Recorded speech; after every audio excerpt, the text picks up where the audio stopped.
Pacho masem ni to fan say eye minua menene wo haina ebrebi atwam 2016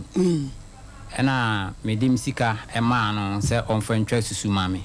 susu no watwa bi dia aka nso so a wogya dia aka no wantwa wo se na kwara awia na dwane ma atwe no eno nam dia ba beda SOMPA masem nyina no yo Eja Francis Eja kuna do ayede abo wi wa no sen eda woroma me dana ase ena me chia tiefo nyina so said ya me bla ne kae no be 2016 na me ni ho me ye mobile money adwuma ena nyomble be 5 to 6 mo ho na makola no frame na your friend of Michael Opon oye adwuma MTN office but oje adwuma na me ne ye adwuma ena frame so pay cash 5,000 obi be load in wallet and I'm see by that time ne dia same nya bi nti on kan kire ne pa no se obeti ase se china na ya ama no dia nanka ya ama no eno so ya ye nana because a friend nana nti ya ye nana nti no oni ne be kasa na anka china na ya ama no na msi okay fine and there's obeti ase there because anyumle we de me nya bi me nya short me nya bi ama no eno just kan to ti adichi ya na oba ho says kanu kra nanka opeka bi ato nti nanka odiska no eba betu ni phone so na onya kana na wa yi ato satam so no diska tu phone so a uyi ya 22,000 untumi yimru sa ena msi o ende odi tu phone so na odi be toka untumi yi ni nyina so ntoka no na wanya ka bi anka wo pese to ana na o si an odi ka no ba na msi o ka we die ha ni pa no nti na wo ton nti upea peskale bi soso na odi mate na nka wanya ka bi ya kama nti woman driver na twi na odi mate na woji usika na say na me di boa we ni we na ma dia dance ama omo na ma ka ji loan e dia toka na o si okay wati ende say sadia me mpa obi a ye dis kan betu so on hon ma na si okay me o girl bi a St. Martis o tu so nti me ma na be register na waji passport picture nti e kan na girl no ba ya na wa register wa ye tu so no from there no krana mo ba mo na nyame na me ye nti obi na na ye ma me nti me ye nhye sanka ye tu so no be 200 and no say 200 no do so dodo nti ye tu 100 okay that's a 1 million nti be 3-4 days and na me be a book no me say almost 250 and na me say makola no so na say ye tu no 1 million e bi yaska no be sano na wanye ska bi ama be tu anka ho so tu the way o say tu na ye de hwe so e ma o loan nti want to me entu no sa nti no nti o ye 50 na say I stand bebre and am see you nti say ono na e ka dia so ono ne sika nti Saturday bi I can't remember the date na ye wo ko bi na me ko member ba ko be wale nti e ko be chem area ho mi ho na makola no frame say na say scanner ye de tu so na e wo ye ho ye de ye adwuma ansa na sare tu so no open interest e was scanner so no say na ska o se fa tu so sa be interest so o say ai na ye de ye adwuma nyina na ye tu so nti no i say ye man interest nti ono ni kaya ma o so be 400 cedis no say sa okay say ono afi say e okay dia on fa ma no na Saturday no de ma no sa Saturday no Sunday Monday me be adwuma na makola no ni ho odwane ono kra na me ni so wadwane because anopa na me be adwuma da me hu no e na me say na me call me wife or asia waba me buy na ya tu container no mu ba obi anim me friend phone abeli be to anfa me was peki me bia na me say ah ne mpa bon Natalia bi ori hangi onyina no e bi ni ho me wa na me say phone na e dey mobile money no e bele me fire na say ah Michael na me say dey bi anya Michael Francis o say Francis una we adwuma ora me say ai wa call no di phone no aye flood nti your friend was oba na wa hinti ya suspend u sim no no say sai wa hen o so mo bantuma na me fa kama me blaba ko kra na di machi a ye ko hono ye ko do wana complainant na all the case no come wa mo no ye hwe statement o mu printing nyina ya mpa say me sim e na boy no di yes a flood no di se me tua sa ska no ma ni pana ansa ya bi sim no me tua we ya me check me phone so na 0 me di phone me no Tigo ni Voda ni nyina ska wo so nyina watwe ni nyina Tigo no ko block code no afa me frɛ anti o na watimatim me faka me kodwa timetim ne oba bi na ti o me bi se oba na sa okwa adwuma ale oni adwuma mu anam se wo adwuma sese aba me ne baby ofa na so onu de wakoda ne sister dem nti onim se wa ba fie na so ma fie na se ma friend na wonfa ne oba no sole ko hwe omodem ho a wa pake ne nema nyina pie emre oba no so nim ma yeye ya me hunu ena me aba bi so na me nim ne number me frɛ no nti omu ana onu aba ya na me ka say na to me o ena say na Michael no wa hen say on na damfo no me fan say omu kra kasne me ya me metie yi ena say am rebi kro this car blend so fan to ne phone so fan to so ena say saa wo kokra manfo bebre a omu this car blend no ana so omu charge phone kro wa yi ska from omu phone so e do so ba me ye ya me hunu but me pe kwan bia so a menya no ena me ne di nkomo no sentence sika ne de enkamu ena me si o de we a me ne o sitie de me ntumi nka ses ka no me nim ho asem nti kwan bia so metu ya ma ba emom gisa me yen kakra cause ka me so me de adwuma no ni nyina na ye de dwane koye nti wo de no me ntumi nka se me nyes ka de bia na matu ya ma ba me yen kakra matu ya ma ena o see you se book no me ho nti metu ya kakra bia na wabeji se okoyi na ne ho akiri no na me de ama no okoyi a onfa book no ma aha no ma me wo no ye third place a wo de me bae wanfa ma nti o ho na wo de me call tech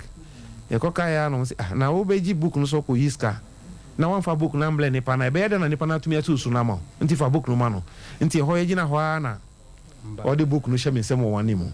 masatu ya manadu baby o se me ko yiska ba o me de book no ma no no wanfa ma biom me hwia na o de me ko ahimbo ano ayi utek dabi otumfo anim ho no opem so o de me ko ho ye ko ye so no na o mo hwia ya no se so no eden a mintu kra se metu no kakra nti ade na oji book no mfamba e no se the way o se person mintu no sa no se dabi o ade no scanner o de blame no ye emiensa ne papa ko de scanner adwane nti enema mo eden je se me so me no ala na metu ma o ba won't me nka se scanner e wo ho nti ne je se metu no de bia se dia scanner wo ho first na ye tu ma nti misrewa me kan na o se o ontiri ho asente no so no ha se mentu ya ne sika ne na se o book no ho ada menye sika bia no me so book no ho nkwan dia so la no ba na matu ama no na e kan na mo sa je book no ne ho e di mame oba ya no the book no be di me ho na me sa tu kakra eguso nti last bi no so do cabbage afo bi wo uko sunyane kwam ho ka bebe kro na me refi kakra nti ne machine na si fonti wa nyama ne bebre no si me kro na me ne dia bobo ha na si o ma ya djuma ma obi enya so mo meska madana wo mame nti check out mo kro na date ni nsu yi iska be 800 o mame check of 200 nti me nim say ne ska na enda bank ho nti e be ne den no so me fa check no ma no na me fa book no ka ho de no so no akoyi oba no de book na bleme na me see you me di check no ma no de book no ma no me beti ne nka bio mu no ne say mo frame me da no say odi masema be dam more than 1 year ni okay Eja Francis sabi yesi amania mehu ye mfa ntutuka wa admit say of course ni sika bi di mu ho ti ekwan ya wo betu sika na ma no de ono na betumi atrusu say bia fafa ha na fafa ha enye compulsory say wo betwa susu ama no o se say susula no na ni nye ho ti openisika no na wo de ayade foforo wada woro mai ho na ye dru nti ho me so na say o this can by say me to susu no e na me twa susu nti say ono no beji book no say me ko yiska ba on fa book no mabiom meti mane no de me ba FM station ye koka no mo agi book no say me nko to susu no ma no na o di book na ma me tua na wasa meti na me meti na nina wasa de me ko FM station mo ha ka ho miensa ni nyina so na book no on ho ye ko ho bia no mo gi book no free no ho de blame me aka radio station FM station na o de me ko tech na satan obrantia he na on hu yi o da di asem no o de me ko otumfo ahin bubu ano honom na obrantia he ni na kola baako eje adwuma ko ho e ko to say na bla papa we sa de oba ha anu anim na o papa ni nyina ne se tuama no na me tu mano no me won se won pesusu na ja mpacho wo de mpacho won ka se won pesusu e ye den na wo frame me phone so e na wo ka se wo so won pesusu bisa no say waka kire me da so won pesusu ana enne ni nyina betwa so simple eja France won pesusu ena ba be be pacho na eja France pacho na na ba bi o mame emprensa no awde na chi radio so no aha yesro mani ntwa ekwa be na apese otua osika ndema mi sese no 2016 fie nsuni susu de me de bi mi hia mi sika na sika no no so wontua entuantua ni ntina me de aba ha fi se nye de mpene se mi chinchini FM radio me koje de nti se mi sika na mi hia mi susu de me de susu ye de fie eja Francis montamu no sika se na ise wo ho mpacho say yes 6 kanu pa ebeka 1930 na ise 19.3 sana enu 2000 mpacho de bi nokre me pacho anya nokre ba bia se mo ka nokre uha akase sika no 60 6000 aha enti nsam no obubugusu ni nyina ye kontompo sam no te ha wo kontompo sam se ye ja anya nokre enti mi wo no waka de aka wo so wagwini mu na kase mi ma adwini mu no de se ye cheki susu no mu a ne mehu de aka sisi de sika na wo ho no mo cheki ma me de aka mpacho ska makola no frame so odi betu ni phone so 5000 oba no kan say 5000 ti me no wan say no work 6000 ndase na 5000 no mususu amema tu ama ni nyina no 2300 nti ebeka 2700 out of 5000 okay scanner mu ono abeji mu 400 cedis so obeka ya nti e free ma ebeka 2003 makola bi ye mobile money mami we oba boy no free honum o jiska woni ho kakran 170 cedis eno no so age free no nti ebeka 2030 2030 cedis 30 cedis okay echire no mi manu check of 200 cedis ye ti free money nyina beka 1930 ndi sanya no kura ni nyina enie woti ase menti ase wonti ase won kire mu ni se kire wudiem mimi kire mu ni se so ka se mabaji sika ayi formula bi on ho a oboa akora na wo yesusuma na oba no ena mji sika bi on so sika na me check a na ye 2 million sa na me de me hunu no eno ko me ba enti wonyi sika bi a papa yi ho 4 million na wo ka David ono ji ma fala no this can join Saturday na Monday oboa odog aja baby wadan ya wo kasa wo ye di pacho say ye benya nkosia na se bibia ye hu no no nti na me kasa se bibia aja baby wo hia ye fanko onu akasa ka kire me se obeji sana me ni ho a sisi ene no ese me ka edi asem da no wono a wote wo kasa asem we hwe me dimate enti 2016 no me ko se me di misika to me phone so dan na mabre timi da me de to so na me kokodai ade echi me hwe so no na scanning so ti scanning so na ye sabre na ye 3.3 ti tu scan enti ade echi a me ba na me beto akora na wo ya ade na ma me no na won so wo ho na me se market sika na ade enti no anfa anto so fama de ma me Francis say oh nana ko meman de ato so mumbusa man se ne no de beto so ana me pacho Francis mo de to so man mpacho sasem na okasa me se menim wo hwe a na me boa me ni ho no risk no man no ba no pa na ono no buy na amount of money na okasa so na menim but obaby mutu so hu ni saso naive bi na baby but o ka kire me say oba ho no say Mike enu asem dis ka bi ma o say fa two phone so ma me na wan fa nto so eno say na na me refi me de beto so na say Mike je say nyawo no dis ka ne brew me pacho wo de brew akola isi ka bia ni wa fa meme nsem je say wo kura no gidie ena waji say me ka obi aka ba ka say me nyi usika bia me nim hwe me pacho ja de me penasem na pesa ska no betu ya ma no me nim hwe Mr. Francis nyabotre papa yi eja be bi ti nyina ye nipa ti ayete ya no ni yiem eja ba bi o hwe me ha ni yiem na ye pe papa yi pa obeka say wonyi usika but also ntumi nkasa because onim se na nakola no eji usika say sika no ye mani nyina 19 point ahena ya woka no tua wa de ma wo me pacho me mpene de nti a me mpene no ho me de no disca man me pacho an wonam de man o ka se hwe me pacho me for bi number ma na mo friend onu ti one for this time me for bi number ma mo friend me che se sika no me kwa ya me kwa kuyi di ato me ka no una o ka kire me se sika no a me ba be yin na gu me phone so na ni ho na wo Francis wo ka kire me se Francis wo ka kire me se sika no uyi no da no enye ye enti wo be yi ne kakra de amame eno de se da no wachi na ja ba bi na ko number no kodi no ho se wonyi ntome ho enti wo na wuyi ye de enti na me fa sika ma wo na mde komo aja Francis asama ho kan so wo so na wuyi sika no free wa ma wo code obi betumi di ni code number de ama wo de na che se waji wudi ma mpa acho se min nana se obe kanu krea scan krea mfa nto ne phone so o na mo yende scan na odi ba nyomble na se dia meka ya se wo so de obi loadu ne wallet 5000 no am se adia saminya yi ka she makola no adi chi ya oba ya na se o se odi betu o phone so na wonya ka na wa to de o koyi a wontumi yi ni nyina gise o mo yi 2000 ni so e betiu ade na won ko peka na onya ka na nka e discount mo na ko ka no na I say wo discount to ama no na scan se me ka tiro se abedi ni phone so e na ya sa yi a me boa eti uji scan to ho ma me pa jo scan class me se me di sa so ma me boa ba scan no me ma kola no ho and I was say na wo kan no ji scan no enti the scan de na e wo ho dada o mu frame me so pe odi obelu wallet no pese e be drag asem what is sikachi say 7 years or say sa 90.8 ni de wo kan no so sia na ni de wo me pa cho enso sia wo mu ni se bunkunta nso a wotimi mu kunta me kunta mi bu ni se ho me no de nti am se sister no me na e ba sa no aye tena sika asem na o pe susuwura ma me no enam si yo se susuwura na wa pe na ma me dia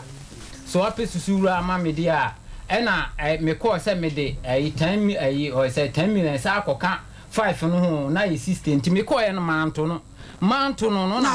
enam de ma na kora isu ajan me pa cho enti wo no edi na nsa na me hunu Francis o na ti won kan kora am se Francis me disika ma Michael wo de ama o se an wo de ama wunie minie se me bo aka kyerem se me bo me pa cha tie san kunta ya ya bu ni krata isu se sika na ye se wagege no wo wagege no eno so no kure be ni no kure wo mu no sika na o kan no menye ji sika eti ekuta ya papa yi bubu wo boa de me pa cho sama o keka ni nyina wo boa eti unyi sika bi e wa de makwa akwaji ni se me si akora no ho a megigi a me check se ye na wo chichi anya no nya no wa 2 million no na so o si 4 million bi no de won ka 4 million bia anya no kure wo si 23000 ma 4 million na me ka so obeji e no nana o kai se o si scan e wo ye ho a ye di to so ma no e den e di ye adwuma nti no ye ma o mfaso o scan ho a me ni ho no me ni ho Saturday obeji 4 million Michael ho kai me kai na 4 million na eno die na che sa wo di scan man so fanya adwuma na wuji hu interest madam pacho muntie me pacho muntie me ko se sa 60 million o ma mu 30 million na me fa enko tote dabi da na me di 10 akoso so amana ni mu asem bia me pacho mu de muntie me die gentie wa be ka wasem da ye dabi usu tie me pacho wo se ukoje 4 million se wo no interest wo boa say interest na mji from 30 million now ka who risk kan mo no ka chom so mo fanya adwuma be interest ho wo na ka chem so di misika be ya adwuma na me koto treasure bay no faso eja babio eja babio so tie me ada wo pa ya wo be ka asem yi sa asem wo nyina anim say sister no tie eya mu di kan ba mama me yesa asem mo di kan ti no mo de ye de bibia ani ho wo be kan wo de de sa 4 million wa moso wanka 50 million asem na be kan e na wo ba no wo si afa de wo de 10 million sa ko kan ho ade na ya mo yesa eda no sa 10 million na me de ko kan wo no na to no sa 4 million no waji atum sa wo je ye beti sika bi en no no ye se treasure bay na me ko akoto no mi nya mfaso o so nti no obema mi interest no di misika na ya adwuma e na 6 months o e na odi sa 4 million ma me se so person ka chen se no ye interest nti en ka no de wono eja babio eja babio eja babio mu sha bibi yo na no na medun aboba do so no eja babio menewo bra Francis Nyabotre what di asem wa chi 7 years wo di akọ radio station we kan ho a emiensa ti ase na wo 90 porta heneji usika na asomdwe mra ana wo ti ase wo bra wo ka se waji 4 million wadi so also treasure bay no mam se wa kasa me de me difference ba mu a ho no ha me ni se sabre 10 million de ko ya ono mi hu no a ono agi tum se o me makora ande amama ka ho ene se interest 4 million no ande no una se wo de ye adwuma na ma interest yakohu nyina ba ti se ye sigina ye ni mere na nti wo gina se no ne sei me ntimi nka ma se mti na mde beda am nti matiase na me shirawo eja Francis me pa choda ben sika no wo ba no se na ade baaye na papa no da ben na ne saka ne sika 19.30 no ache wada woroma me nim sa ache nim sa ache de ban si otoso for more den se me ka se me ba no kra make test ka bia na me boa nti da ben se ene 20 ene de ti da ben mo hwe maye na 27th ye mo nyame mpa se next month 15th udi ni nyina beba nyame ya dumo na me nyane nyina me de beba be specific me pacho who answer the way baby I would go jina ye hunu de odbe ba na ye koma next month 15th na ko fa 3 million ba na organize won say see ame nsana adwuma na me ye na adwuma ma me ni bi adwuma ba na me obi more than 3 weeks ni ekura me fa ha makura more than ada nyame adom na me ni me yire ni me ma ye didi nti se me ko promise say bia 15th me de ni nyina be ba na ma anya mba so a na ma sa twa ntro enu nti na nka so book no first na wo me ho a ya bia ni me enko ho enu nti na ha me kakra no nti wo ho kra say asemba ko kra me refi ba me ma ni nya yi osuma ni makra ba me ho mre bi kra ma me mo muska ba so me so wadan fo no me bla pa madam fo no pe na asem nti ye hwet se dia me kan wo anka beka obo dia be obo dia bibia obo dia ye nyintum nti me pa hwa ma me ya me aduma